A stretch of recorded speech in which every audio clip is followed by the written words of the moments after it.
Please pray with me. Oh God, we give you thanks for being the life of the world and our bread of life. May each of us, no matter our age or station in life, be that bread for our neighbors, near or far. And, O Lord, may our voice and our hands be that bread, speaking and working for justice in our communities and in the halls of power. And let the church say, well, it is good to be back at University Lutheran. I thank Pastor Sue for inviting me to come here and help with the service this morning and share a few words about Faith Action Network. As Clint mentioned, I'm the co-director at FAN.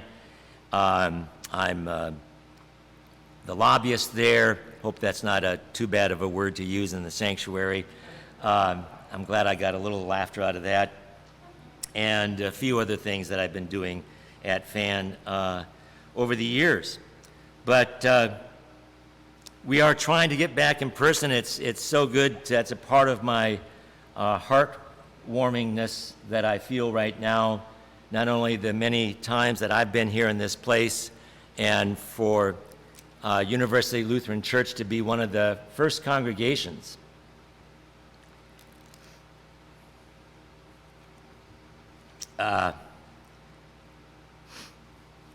to be a part of this vision of being bread for the life of the world. Sorry, just a little bit too much investment in the organizations that help bring FAN together. So my message this morning is going to be in kind of two halves. The first half, a little bit about FAN to make sure that you are all acquainted, because I know we have folks that are viewing as well. Faith Action Network came to be 10 years ago through the vision of many of us that were working with Lutheran Public Policy Office at that time. Many of you may remember that organization that helped start the statewide network of called Advocating Faith Communities. And again, ULU was one of the first to join and be a part of that network, and still is. And we're going to find the certificate, because a part of the process is Mary Mitchell has been looking around and around, and you know, COVID has, I'll try and keep it above table, has impacted our lives and our country and our congregations in many, many ways. But we're going to find that if we can't, we're going to reissue the certificate, because you should have one from Faith Action Network, right? But on it, some of you may know the Lutheran pastor by the name of Dan Erlander, and it's got a piece of his artwork on it depicting the varieties of bread, the varieties of being God's advocate in this world. And so I just want to say right up front, thank you, University Lutheran Church, for all of your advocacy here in the U District. Yeah, give an amen out for that. Whether it be just hearing this morning the art, the sanctuary artwork with our young people, and always thinking of our neighbors. And I think of how those are great examples, Teen Feed, FAN, not only the varieties of being bread for the life of the world, but examples of what one of your former members would say and has written a lot about, called neighbor love. Love for our neighbor, right from the great commandment that Jesus gave to us. And many of you know who I'm referring to, Cindy Molabita. And so this sermon could be summed up by just saying, love your neighbor is a way of being bread for the world. So I think of FAN, just to wrap it up with FAN, is that besides our network of advocating faith communities, which now we're up to about 160 around the state, and to be a member of that state network as a faith community, as a congregation, it's really simply is advocating for social justice in the halls of power a part of our mission, a part of our purpose as a community of faith. And so if that sentence aligns with the sense of that congregation, that faith community's mission and purpose, and you agree to be with FAN, you're in. The other network is each of us. Because each of us are, no matter who we feel God is for us, we are an advocate, whether we are in the religious realm or not. We are to be an advocate for one another. And so we have around 7,000 members. If you're not a part of this network, it's real hard. It doesn't involve writing a check. How about that? It just means going online and subscribing, being to our e-network. We have our members, individual members, organized all around the state by congressional districts and by state legislative districts. And I can only imagine the variety of those districts that we have represented here in this congregation.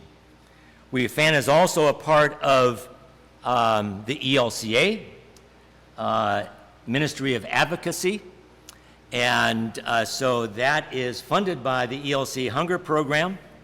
So we thank for any of you that contribute to that amazing program of the ELCA that raises about $25 million a year to support the varieties of being bread for the world, for the life of the world, as we hear Jesus' instructions to us this morning. And it supports advocacy in the halls of power through the 20 state offices, as well as for the office in Washington, D.C., and at the United Nations, places where the ELCA and all of our faith partners are involved. Our gospel text for this morning is a part of a 5-part series. We're in Sunday 3 of a 5-Sunday series on John 6. So if you really like to get involved in a particular part of our gospel, now is the time. And we hear from Jesus this morning about the great I am statements. And this, like so much in life, has a part of a connection to the past, a historical root. And Jesus, being a good Jewish boy, as growing up with Joseph and Mary, and also part of the great Jewish tradition, knew those Jewish texts, and the great I am comes from Exodus chapter 3. And it's that beautiful part of one of my favorite advocacy texts, where Moses and Jesus meet up in the burning bush, right? And God says to Moses out of the burning bush, you need to go back to Egypt and speak a word of truth to one of the power brokers, to the power broker in Egypt. You know who he is, right? The name of Pharaoh. And Moses, of course, doesn't want to go, but one of the first questions he asks, very simple questions, just like the simple statement of I am, well, if the Pharaoh asks me who sent me, who should I say sent me? And the voice out of the burning bush says, I am who I am. I am who I am. Tell them I am sent me. And I think that's so pertinent for us who vacillate amidst all of life's problems in our own daily life and our relationships about who are we and what are we to do. And it's like, well, yeah, sometimes I think I'll be bread for my neighbor. And maybe I'll give it some thought today about being that. But this, in the English grammar structure, right, is a declarative sentence. A declarative sentence. I am.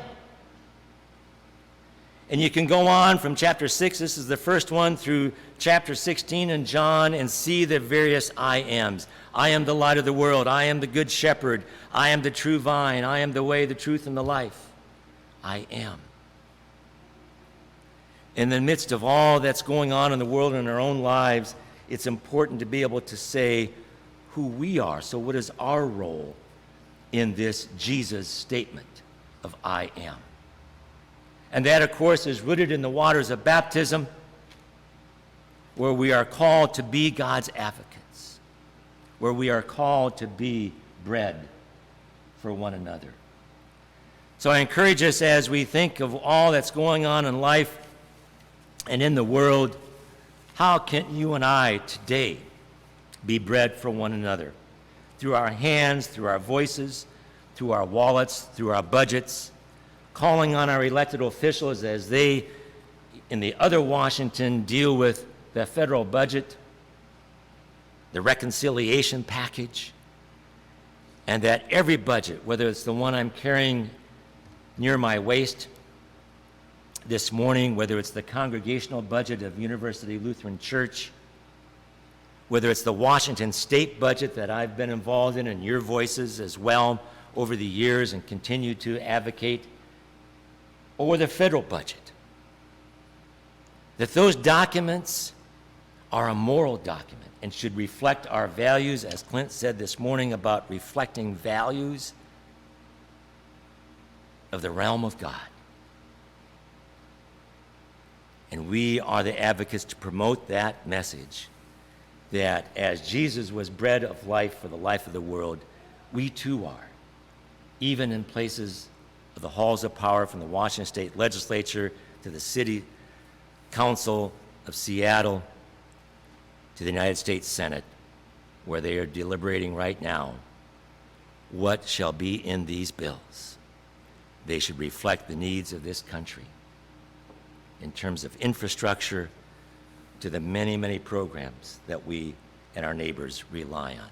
So thank you for allowing me to be here this morning. Thank you for your advocacy over the decades, and to continue that work and to continue the partnership with Faith Action Network.